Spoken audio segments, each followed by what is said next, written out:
Your theories are the worst kind of popular tripe, your methods are sloppy, and your conclusions are highly questionable. Hello everybody, Dr. Incompetent here, and I'm getting ready to play one of my favorite games, Might and Magic 3, The Isles of Terra.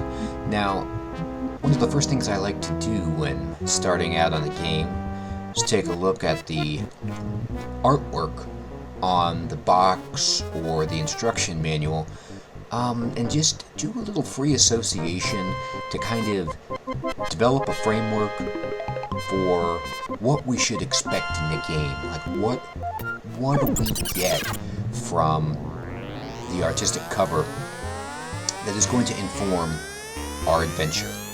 So, some words that come to my mind when I look at this beautifully rendered cover, I just kind of want to spitball these and just fire them out. The first thing I think of is comely.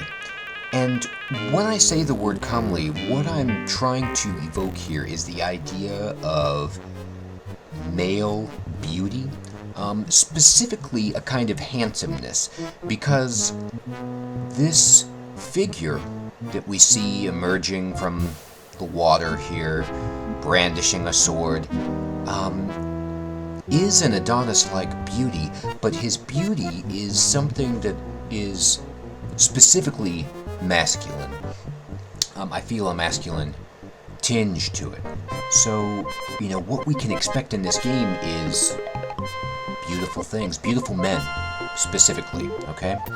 Now, looking closer at his beautiful form, and it's hard to take one's eyes off him, I understand that, I kind of am immediately reminded of the Bat-Rider from The Never-Ending Story. His appearance is eerily similar to that sallow-looking individual, and I'll try to scare up an image of that so you can relive that with me.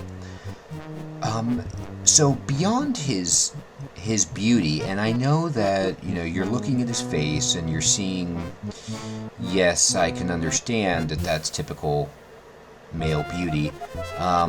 His form is quite emaciated. He's skeletal, and that kind of, I feel, shows a bit of the darker side of,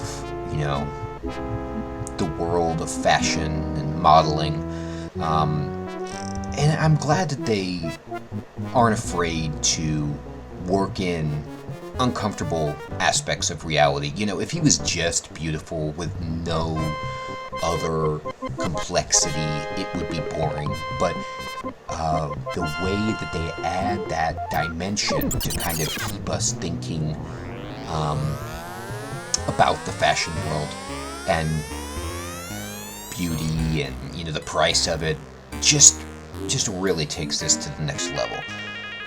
The other word that jumps to mind immediately kind of dovetails with that, and I would say it's fashion forward, hyphenating that to make it one concept. And the reason I say that is when you look at this individual, and if you can just, it requires an effort, but take your eyes away from his eyes and his gaze, you will see that he's got quite a lot of accessories. He has a beautiful gold headband, metallic, with a nice gemstone set in the center of it, opal shape. And then we've got what appears to be a 24-karat gold chain with another extravagantly cut emerald. He has a sword with a solid gold ball pommel, and up on the further end of the grip, when we get to the crossguard, there is another gem. Okay, then the blade itself has seen better days, but that's not this man's priority. This man clearly is in the business of prioritizing his appearance and his fashion. He has a ring on his pinky, as to most people. And then he has a very small skull as his belt buckle. That is quite upsetting, but it really sets the tone for his masculinity and his sense of aggression and adventure. Now, his vest is threadbare and barely held together. His pants are also poorly stitched, and he appears to be wearing bandages on his arms. So, this guy is making a very solid statement about fashion, which is that it's primarily accessories and jewelry that one needs to attend to in order to really represent themselves at their best. And that's what he's doing. Now, another thing I kind of want to observe as I take this guy in, it's nighttime, the moon is looming, and yet we do have the sun rising in the background and throwing up its rays to accentuate the frizzy highlights at the ends of his hair. He has quite the hairstyle happening here. This is not something that just grows overnight. This is hours of maintenance, months, and it again harkens back to the Batman from Neverending Story, but there's also a bit of Richard Simmons and, perhaps Benito Santiago. Something is happening here that we need to recognize. Now, beyond the environment and his hair, let's just take a look at his posture. He is got his sword up in the I'm going to chop you stance of aggression, which is quite threatening. And beyond that, he has his extremely long fingernailed hand kind of curled up in a claw-like monster grab fashion. So we don't know quite what's going to happen here. Is he going to get us with his claw hand? Or is the sword going to come down? He's leaving us guessing. But what we are not guessing about is his hostility. He's coming at us. And so what we have to do then is set aside his physical beauty for a moment and realize that this is an adversary. This is somebody who is coming to fight us. He is not somebody in our party who's helping us out. He's coming out of the waters to attack us. Now, it may be a bit foolish with his legs submerged like this and giving up all of his footwork. But the element of surprise is here, and, we are also probably spellbound by his visage. But what I want to say is, okay, he's attacking us, and what are the developers of the game trying to transmit by putting a hostile being on the front of their game box or cover? For me, it says, do you want to kill this man? Because he is going to be killing you. You have the opportunity of using might and magic, perhaps even 3 times, to murder this man. And that's what this game is inviting you to do. Are you the kind of person who's looking to murder someone? Specifically a beautiful man. And if you are, this is the game for you.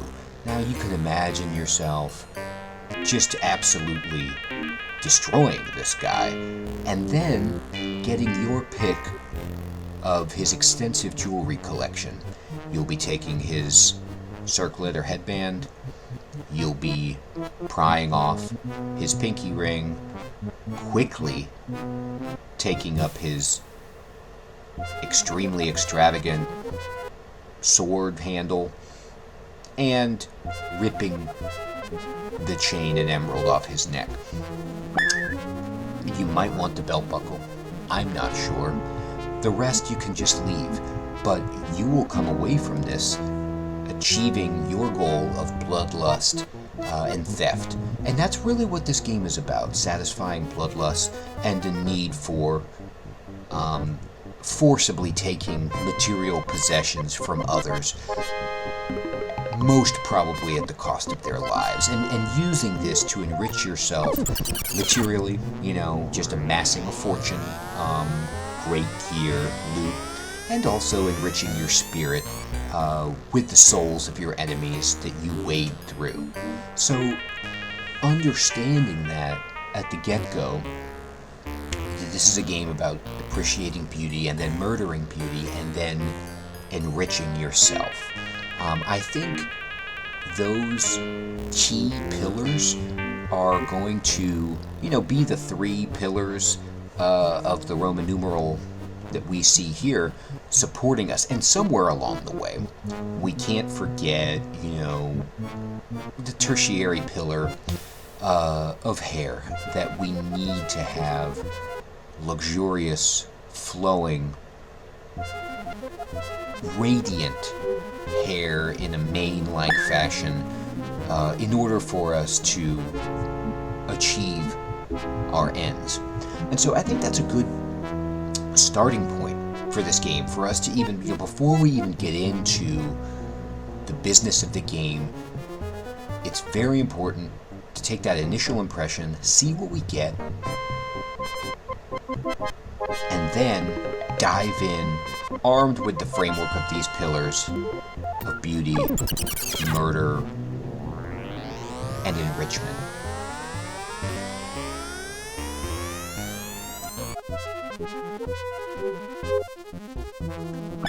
Here we go, everybody. Alright. And we're in space, and we are starring Korak the Mysterious and Skeleton, the Guardian of Terra, Nemesis of the Ancients. That doesn't sound good. And introducing a party of adventurers. Okay, I guess that's us. Alright. Oh. Oh no. My god. I am Shelton, Guardian of Terra. Twice now you have defeated my test, thinking yourself worthy of invading my world. Okay. Walk carefully then through this third challenge, and take I will. heed your final decision is truly what you desire. For the course of destiny cannot be turned once set in motion until our next meeting, mortals. Okay.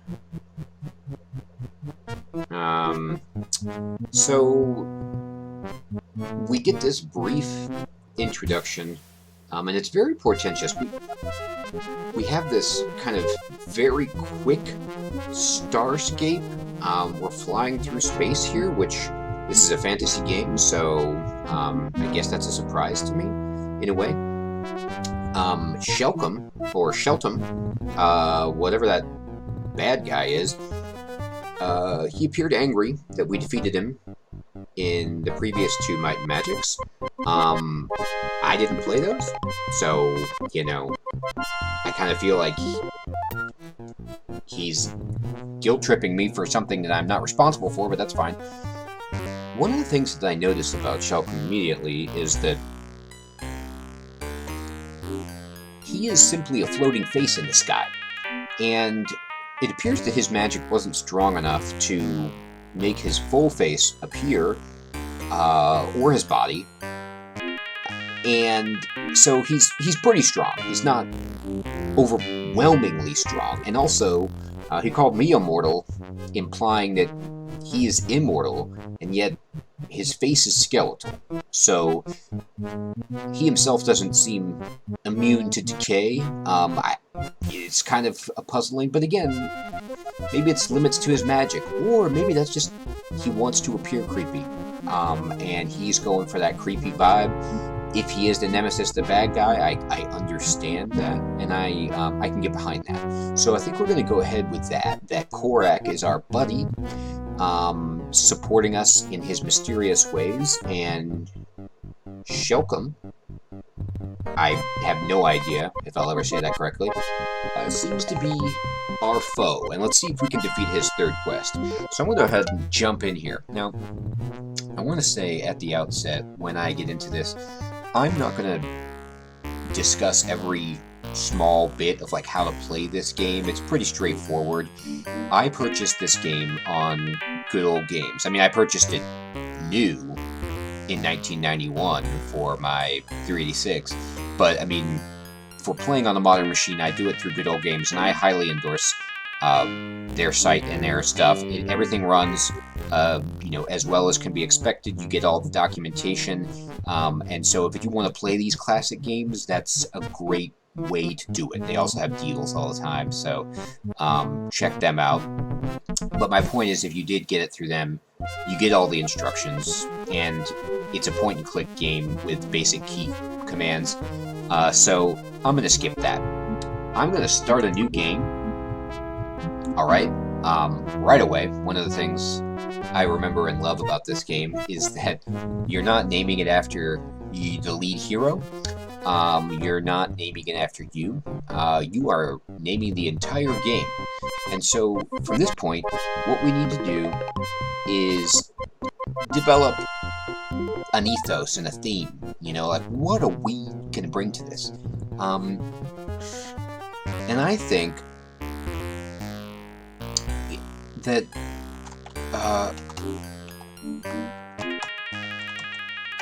fabulous dream times forever. No, that's not going to fit. So fabulous dream times is pretty good. I think that gives us a positive omen for this adventure. So I'm going to click start, and we are going to jump into the Isles of Terra. So right away, we see this beautiful screen that we're going to get pretty used to. Most of this is static. This is your classic first-person, pseudo, 3D, turn-based RPG. Everything in this main window is what we see. We have the characters in the party. We are a party of 6 down below. Their portraits are here. Their health indicators are below. I believe they go like green, yellow, red, black, to kind of give you a quick sense of how many hit points they have. Up here in the corner where it says Might and Magic, that window can actually display the map if you have a spell doing that for you, or if you have the map. These icons in this 3x3 grid simply do things that they feel you would need to do on the fly, but there's a keyboard shortcut for all of them. Some of them are pretty... it looks like they're stretching to fill this 3x3 grid. They've got their 3 columns, they've got this 3 theme going, but this button, for example, dismisses somebody from your party. I don't really know how frequently you're going to need to be doing something like that. Maybe if you have hirelings and you're worried about money, you want to bop them out, but it seems like, not a very high frequency push. Anyway, we start the game in this town of Fountainhead, and if you want information, you can click on this little scroll here, and it gives you Korak's notes on the area. And like I said, Korak is our mysterious buddy. That's great. And he's, taken some pretty brief notes here, and he's apparently typed them in very, very nice, precise font onto this scroll. So that's a magical feat in and of itself. Anyway, it says, in the days when Fountainhead was created, Morphos was summoned to be its protector. So that's great. If you're a town and you're just starting out and you get somebody named Morphos and you summon them to be the protector, that seems magical and divine. And protection like that doesn't come cheap. It goes on to say, but the rat overlord captured him and locked him in a magical cell. Okay, so quickly things have turned for the worse. Now, when I see Rat Overlord, I don't want to get too far over my skis here and be megalomaniacal or anything like that, but I'm not impressed. Rat Overlord, it feels like the Nutcracker. It feels like, one doesn't need to achieve much to be the overlord of the rats is kind of where I'm at with this. And so I'm really doubting Morphos' ability if he's stymied by this rat overlord. Maybe this Morphos is, just a real lesser deity. I don't know. But he is locked in a magical cell, so, there's that for Morphos. Like, he could probably escape a traditional cell, but this magical cell pins him in, so he's semi-powerful. But then again, this is a magical cell maintained by the Rat Overlord. Can this guy read? Yeah. Can he do magic? I don't even know. So his imprisonment allows the moose rats to run free into town. Moose rats. Okay, so I guess these are the Rat Overlord's subordinates, and they sound like sizable rats. Okay, so a moose is a problem.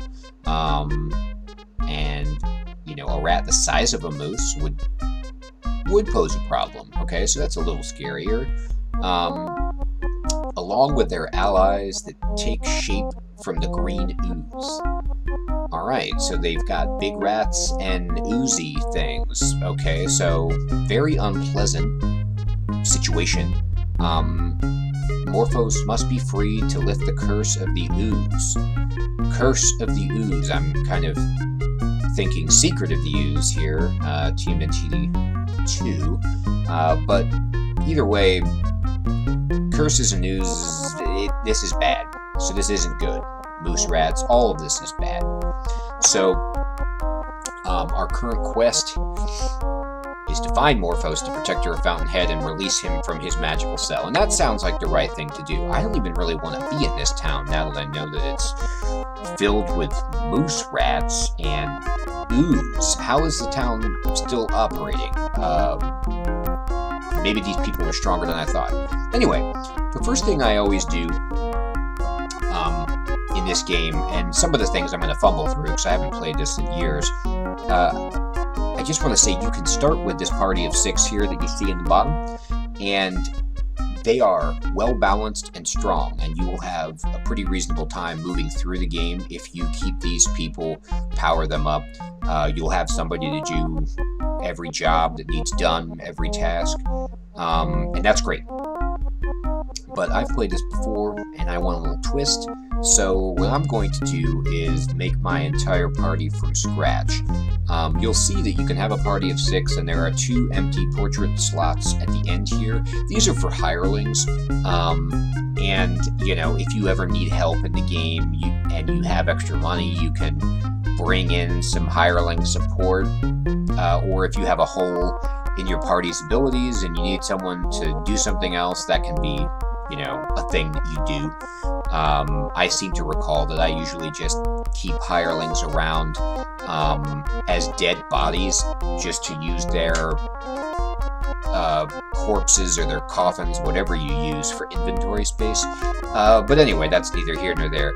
I'm going to remove these people and make new ones, and you do that in the tavern/inn, which is right here, the 40 Wings, which is the place where you stay and you sleep, and also you meet like-minded adventurers and set off to accomplish your goals and dreams together. A trick I remember from long ago is that, let me just bring up some information here that is pretty useful. So if I click the quick reference chart, you can kind of see that I've got these people in my party and what class they are: Paladin, Barbarian, Knight, Robber, Cleric, and Sorcerer. Get some stats and things for them: your money, your gems, and your food. Gems you use to cast certain spells. So, from here, you can also look at the map, and this map fills in as you travel around. So it's kind of like you keep track of this. I only know one square. I only have one square removed. This terrifying blue checkerboard is like the fog of war. I don't know what's beyond this. Somehow I got to this town just on this square. I didn't come in from the outside. I think this is all Korak's doing, I believe. And so I only know, this little square at 2-5 on the grid here. If I recall correctly, these are 20 by 20 maps, but I might be wrong about that. Let's see, what are some of the other things I can do here? This casts a spell, kicks a guy out, like I said. You kick, chop through a door, and then this gives you like the time of day, which is really useful for certain spells.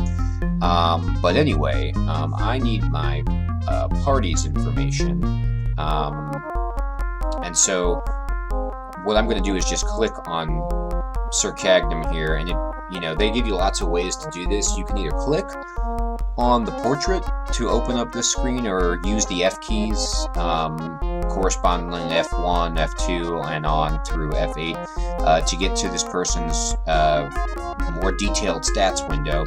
And from here, you can go to their items, okay?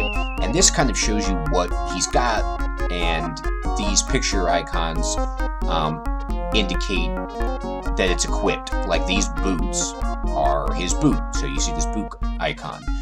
You can take them off by like removing it, and you can equip it by equipping it, and that indicates if it's equipped or not. Now, the reason I'm here is that I want to delete all these people, but before I do, I'm going to steal all their equipment so that the new party I make has stuff. Because I think when you make people from scratch, they don't have anything. I could be wrong about that, but either way, I'll get some extra items that I can sell or equip people with, and it's a nice little time saver to avoid just having to slog through some of the first enemies with nothing. So what you do to access the items here is you can either click the number keys correspondingly to each number that you see above, and it will highlight in green when you have it selected, or you can just use the mouse. And what I do once I have these gauntlets selected is I can either push F2 or just click on Craig Hack, the character in F2, and now he gets the gloves. And so I'm going to take everything off of Sir Cagnum and just throw it over to Craig Hack. So now he's got nothing, and if I go over to Craig Hack, you can see that he's got all this stuff. Now, people can only hold like 2 pages of crap, so this is a painful kind of process where it's going to take a second to get all of the equipment off of these people as I delete. Right, and see, so already Craig Hack's backpack is full, so I'm just going to do this, and I'll give it to my buddy Castor. Oh, good, some of these people have hardly anything. Alright, so now only Craig Hack and Castor have things. So what we're going to do from this point is go into the 40 Winks, and here we see the innkeeper. It says an aged man stands behind the counter, skimming the names in a leather book. Wow. Okay, so this is like a fantasy setting. He's got a leather book. It appears to be a ring binder. I'm not sure. Advanced technology. And he's got so many pages here in his book. Look at him just casually flipping through. Paper, I would think, is an expensive commodity, but this guy, this inn must be doing quite well. And he can easily flip through these things. So I feel good about staying here. It does say no pets, which is a reasonable request, and yet there is a rat right here, which, makes me question hygiene we're dealing with in the 40 Winks. And it also makes me think about the Rat Overlord. Is this just like, maybe this is one of the Rat Overlord's dudes who kind of gets to surveil who comes into the town, and maybe the, aged innkeeper here has to put up with it. I'm not sure, but I do know that if this is a moose rat, I'm excited because that's going to be quite easy to dispatch. Will I be signing the register? Well, you can say yes or no, or you can click on this amazing thumbs up and thumbs down. Apparently I'm mute, and I communicate my wishes with hand signals, which is fine.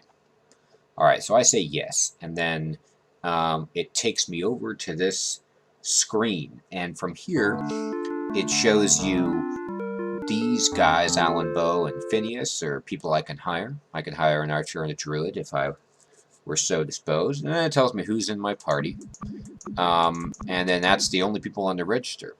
Now what I want to do is go over here to where it says create, click on this, and it's going to take me to this character creation screen. This is straight D&D, pretty much. We got 3d6 that we're rolling, and we're putting them into pretty recognizable stats, except we have this extra luck stat.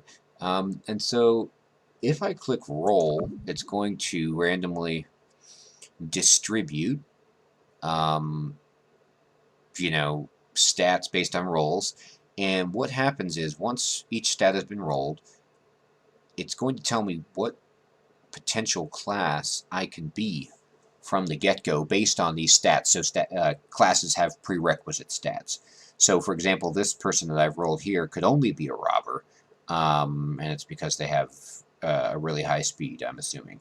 So for this playthrough, what I've decided that I'd like to do is construct a team of ninjas. I don't really know how strong ninjas are, but whenever I see them as a class option, I'm pretty excited. And I know ninjas generally work alone, but the memories that we're going to make here are going to outweigh the ninja's needs for solitude, secrecy, silence. And so what I'm going to do is I'm just going to keep on rolling until I get somebody who can be a ninja. I also just want to say, if you're patient and you want to create a character, it behooves you to just keep pushing R or clicking roll until you get somebody who has really good stats. That's going to help you out. You can raise these stats astronomically as the game progresses, but there's nothing wrong with giving yourself a little advantage. Okay, so I'm going to then click on the ninja icon to say I want to be a ninja. And I think the arrow that they show you might tell that, like, recommend something for you based on the stats. I'm not sure. But what I want to do now is I have to pick alignment. Now, it makes sense for ninjas to be neutral, or even evil. Probably evil most of all. But for me, I love the idea of good ninjas. It seems impossible, but that's what this adventure is about. Like the impossible and improbable union of 6 good ninjas who are here to defeat Shelcom and aid Korak in restoring glory to the Isles of Terra. So I have this picture, and you can kind of like change the picture that you want to choose by flipping around here. But I will tell you, do this first because as you can see, it has deselected my class and alignment when I've changed the picture.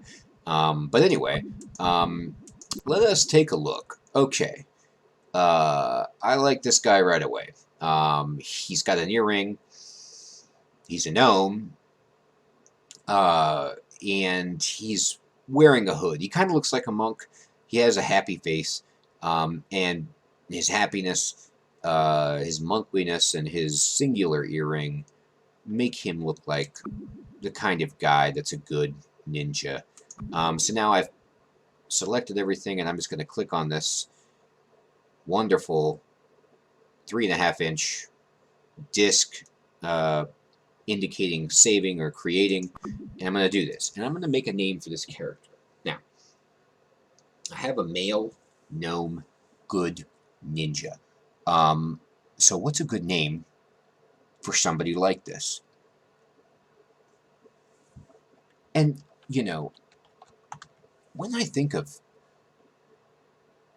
this character, I do think Twinkle. I think he brings a twinkle to my eye. I think he has a twinkle in his eye. I think everyone's happy to have this guy around, and I think this name indicates that. So now we've got one ninja. All right. Okay, let's go ahead and use her. She looks nice. She's got a couple of earrings. These green eyes. Nice kind of circlet. Great. So let's go ahead and roll you around until we see ninja. Here we go. We've got a ninja, and we've got a good ninja, and we're going to create and name for this character.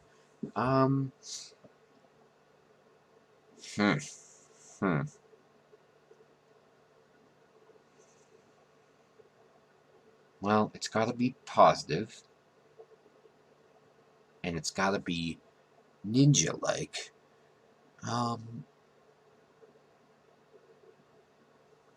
Gosh.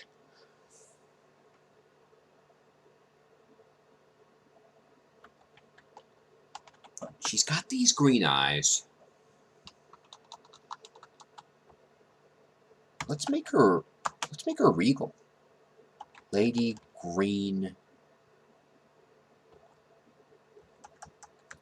And that's the limit, okay? So Lady Green sounds pretty good. You know, she is of nobility, but she went through the proper monastery training circuits to become a ninja. All right, this guy looks great. He has a stud earring, kind of this nice lantern jaw, and you know, tall, dark, and handsome with what appears to be an uncomfortable, snugly fitting gold headband. So anybody with this commitment to fashion is in my good books. So let's roll them up until we get a ninja. Come on, ninja. Oh, there you are. Ooh, this guy's strong. His bicep is exploding. Fantastic. Good. And then we'll create him.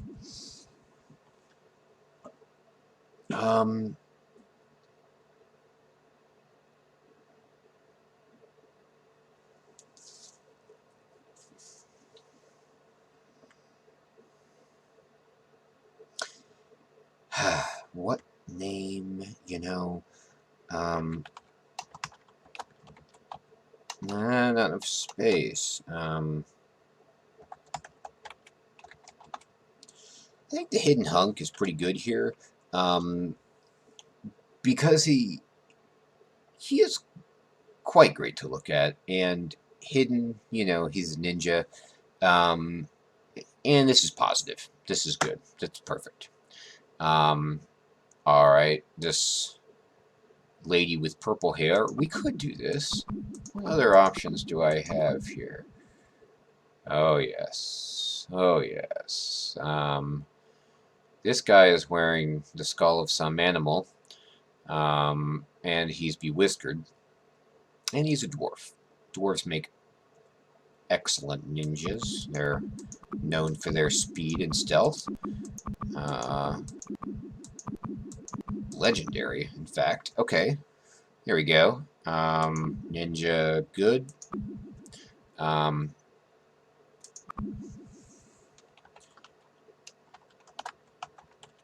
think the idea, he's a dwarf, he's stout, and he's a ninja. So this is a fun kind of moniker. The Fat Shadow will be joining. All right.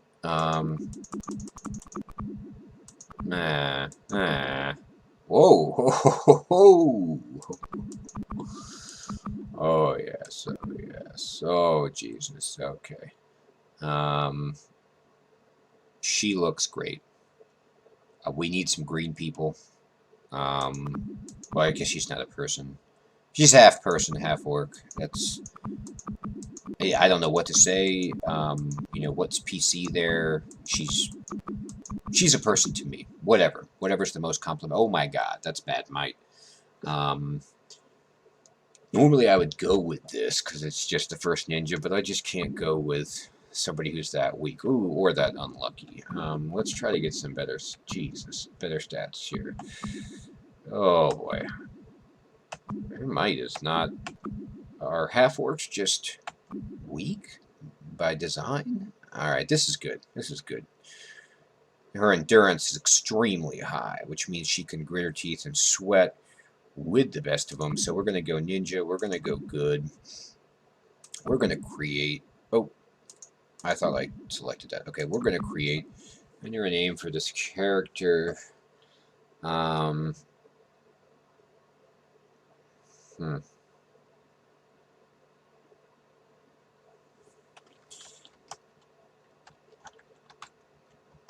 You know,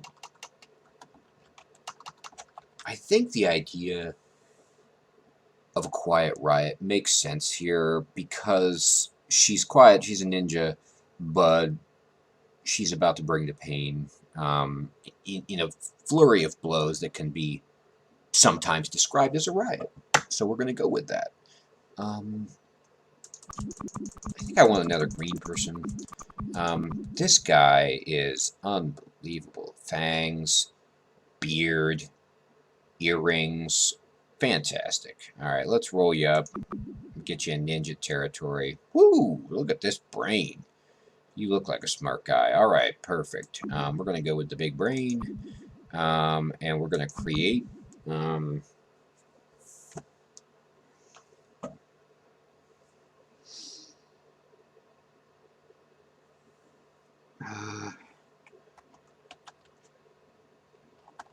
hairy hand. He is a hairy guy, and he uses his hands. And so, you know, this could also be the name of his martial arts school. I don't know, but I like it. All right. So Harry is in. Let me go out and see where I'm at. See how things are going. So once I've got a good amount of people here, we're going to remove this guy, and we're going to remove this guy, and we're going to remove her, and we're going to remove him. We can't remove these two yet because they have all the stuff. So what we'll do is exit, and then we're going to start adding in the people that we've created who appear down here. So Hairy Hand, Fat Shadow, Twinkle, the Hidden Hunk. Okay. And then I'm going to go to... I'm going to step outside the 40 Winks for a moment, and I'm going to go into Craig Hack's here and just start throwing this over to people that are going to be in the party forever. Alright, so Hairy Hand is filled up. Let's just throw this over to Fat Shadow, and we will be on our way. Okay. From here, we can go back to the business of creating our dream team. Let's sign the register, and let's remove Caster and Craig Hack. Alright, and then let's add in the people like Lady Green, and Quiet Riot. And we have ourselves a crew. Now, another thing I believe that you can do is hire Alan Bow and Phineas and just take their crap as well. 180 per day. Yeah, sure, you're in. You're in. And I'm going to do that. I'm going to hire these dudes. Now, look how strong I look with 8 people deep. But I'm going to go into Alan Bow here. And I'm going to click items, and he doesn't have much, but he's got a bow, and bows are unbelievably awesome in this game. So we're going to go, all your stuff is gone. Phineas, you don't have much, but what you do have, we're taking. And then I'm just going to dismiss Alan Bow, and then dismiss Phineas. Alright, so now we are in a situation where we've got our party, and the marching order might need to be realigned depending on how many hit points everybody's got here. But we're geared up. Now at this point, I need to start equipping people. I cannot remember at all what ninjas can or cannot equip, so I'm just gonna, push 1 and just, I'm just gonna try to equip. Ninjas are not proficient with shields, alright? So he can't even have that. Let's see. But everything else he seems fine with. Can you wear scale armor? Oh, good lord. Okay, so remove. Okay, you can. Alright, so great. So I'm going to start just kind of shifting stuff down the line. Rope and hooks you don't equip, but you need it to go into dungeons that are just holes in the ground, of which there are many, so you need that stuff.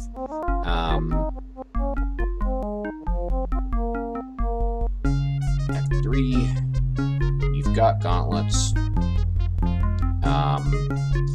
A cutlass sounds good. You can't use the shield. Can you wear a hat? God, yes, you can. Beautiful. Alright, alright, Fat Shadow is full, so let's just put these over here. I think that's all that we need to even worry about at the moment. So I'm going to go to Fat Shadow.